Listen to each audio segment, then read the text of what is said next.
अस्सलाम वालेकुम सुमैया साहबा, कैसी हैं आप? यहाँ क्या हो रहा है? इसने मुझे अपने घर में जगह दी, मैं इसके बारे में कुछ नहीं कह सकती। अब तो उसके घर वाले शक करने लगेंगे, मैं बता रही हूँ। कहाँ है वो नालायक? डॉक्टर के पास गया है। मैंने कहा था घर से बाहर नहीं निकले। वो बहुत होशियारी से आना जाना करेगा। क्या ये लोग वापस आ गए हैं? मैं सबके सामने कोई लिहाज किए बगैर आंखों में आंखें डालकर उनकी असलियत सामने लाकर रहूंगी, चाहे कुछ भी हो जाए। कयामत है। तुम्हारी बहन का चक्कर चल रहा है अब्दुल्ला साहब के साथ। एलिफ नहीं हो सकती, उसके पास चाबी है। मम्मी ने जो कुछ बताया वो सच है? मैंने इब्राहिम को देखा। रंग क्यों उड़ा हुआ है? खैरी तो है ना? कुछ हुआ तो नहीं? कहीं मेरी मॉम ना हो दरवाजे पर। नूर उठो।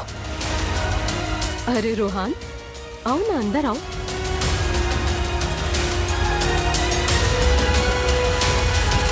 असल में बात यह है कि आज रात हम बेओगुल में होंगे। बुकित वहाँ परफॉर्म करेगी। तुम्हारी अम्मी तो बहुत प्यारी है, अच्छी लगी मुझे।